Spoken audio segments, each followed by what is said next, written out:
Chris is 41 years old, married for 14 years, 2 kids, good job as an IT director making $120,000 a year.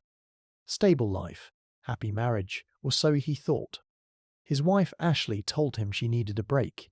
A girls' trip to Miami with her college friends. 5 days. She deserved it after all the stress. Chris supported it, of course he did. Good husbands support their wives. Ashley left on a Thursday, came back on Monday, seemed different, distant, distracted. But Chris didn't think much of it. Travel is exhausting. 2 weeks later, Chris was cleaning out Ashley's car, found a receipt under the passenger seat, from a Miami restaurant. Date and timestamp. Saturday night at 9:47 p.m. Table for 2, not 4, not 5, not 6. 2. The girls' trip was a lie, and Chris's entire reality was about to collapse.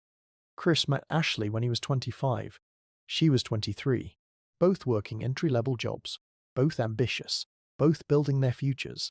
They dated for 2 years, married at 27 and 25, first kid at 29, second at 32. Chris was a good husband, provided consistently, never cheated, never even looked at other women. He came home every night, helped with kids, did his share of housework. He was present, faithful, reliable. The marriage wasn't perfect. They argued. The marriage wasn't perfect. They argued sometimes. Money stress, parenting disagreements, normal stuff. But they always worked through it. Or so Chris thought. Ashley seemed happy, or at least content. She worked part-time as a dental hygienist, made about $40,000 a year. They were comfortable, not wealthy, but stable, upper middle class, nice house, good schools, family vacations. Chris thought they were building something together. He was about to learn he was building alone. 3 months before Miami, Ashley started talking about needing a break. She was stressed, overwhelmed, needed time with her friends, needed to feel like herself again. Chris understood. Parenting is exhausting. Work is stressful. Everyone needs a break sometimes. He encouraged her to plan something, take time for herself. He'd handle the kids. Ashley planned a girls' trip to Miami. Her college roommate Lauren, her friend from work Jessica, her cousin Melissa. 4 women, 5 days, pool time, beach time, drinks, relaxation. Chris thought it sounded great. He wanted Ashley to be happy. He booked her flight, gave her his credit card for expenses, told her to have fun. She left on Thursday morning, kissed him goodbye, kissed the kids, said she'd miss them, seemed excited, normal. Chris didn't suspect anything. Why would he? He trusted his wife. That's what marriage means, trust. He was wrong to trust her. While Ashley was in Miami, Chris managed the house, got kids to school, made meals, helped with homework. Bedtime routines, single parenting for 5 days. It was exhausting but manageable. Ashley texted occasionally. Beach photos, pool photos, group photos with the girls. Everything looked normal. Everything looked like a girls' trip. Chris texted back, "Hope you're having fun. Kids miss you too." Normal husband messages.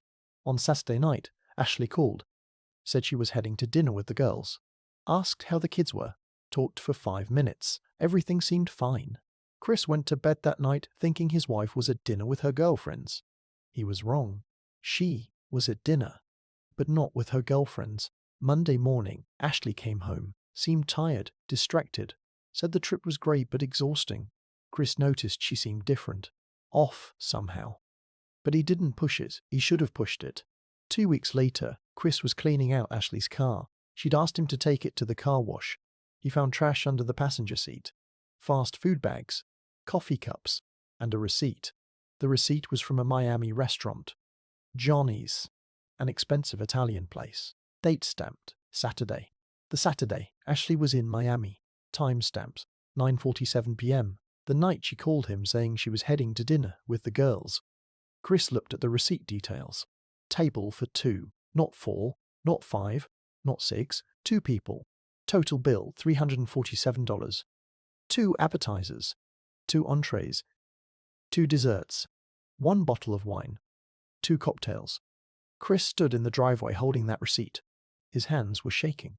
His mind was racing. There had to be an explanation. Maybe one of the girls couldn't make it. Maybe they split up for dinner. But deep down, Chris knew. He knew what this meant. The girls' trip wasn't a girls' trip. If you're watching this and something feels familiar, if you've ever found something that didn't make sense, if you know a Chris, pause and hit subscribe right now. Because what Chris did next, how he handled this, and what he discovered will change how you see relationships forever. Subscribe, then keep watching. Chris didn't confront Ashley immediately. He needed more information, needed proof, needed to know he wasn't crazy. He checked the credit card statements, the one he'd given Ashley for the trip, restaurants, Ubers, hotels. He looked at everything. Yanni's restaurant, $347. Saturday night, that matched the receipt. But there was something else. Another charge. From the same night. From a hotel. Not the hotel where Ashley and the girls were supposedly staying. A different hotel. The Fontainebleau. One room. Checked in Saturday night. Checked out Sunday morning. $492. Chris felt sick. One room. Saturday night. The same night as the dinner for two. He checked Ashley's phone records online. Couldn't see the messages, but could see the numbers. One number appeared constantly, starting 3 months before Miami. Dozens of calls. Hundreds of texts. All to the same number.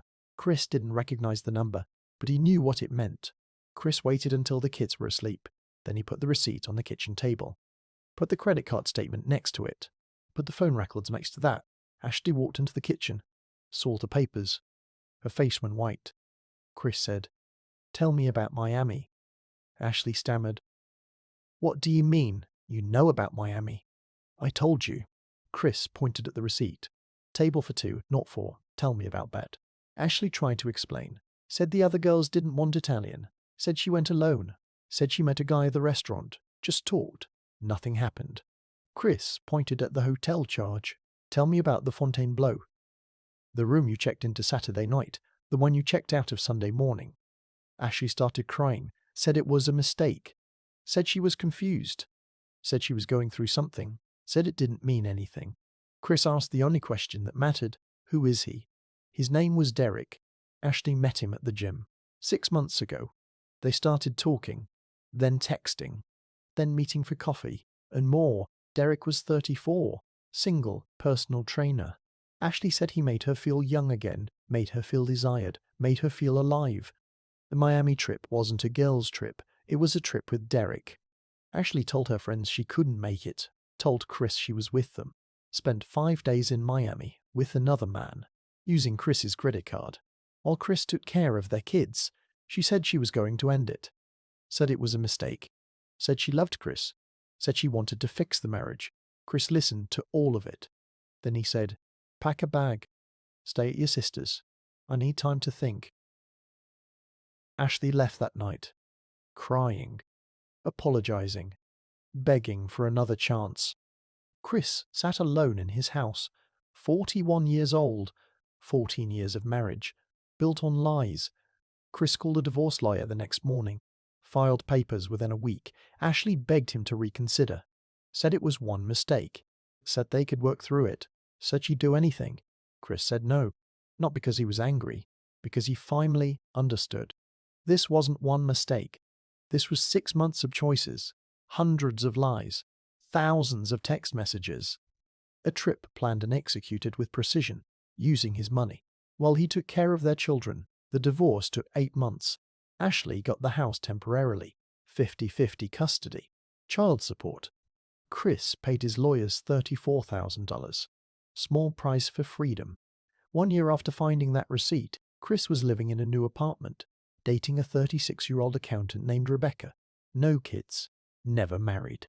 She chose Chris because she saw quality, not because her other options failed. Chris isn't bitter. He's awake, and that's the difference. Here's where Chris learned what every married man needs to understand. When your wife suddenly needs a girls' trip, pay attention. When she becomes obsessed with the gym, pay attention. When she starts dressing differently, pay attention. When she starts dressing differently, pay attention. When she's on her phone constantly, pay attention. Chris missed the signs for 6 months.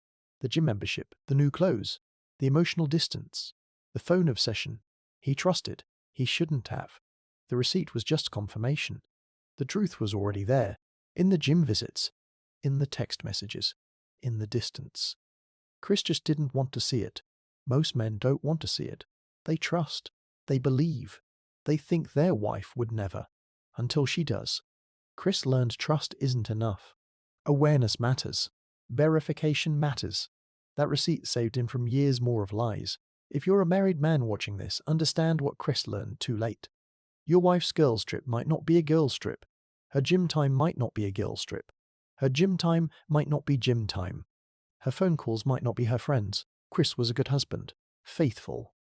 Providing. Present. It didn't matter. Ashley wanted excitement. Wanted to feel young. Wanted Derek. Now Chris is 43. Dating Rebecca. Financially recovered. Emotionally healed. Ashley still with Derek, the 34-year-old trainer. They rent an apartment. Split custody.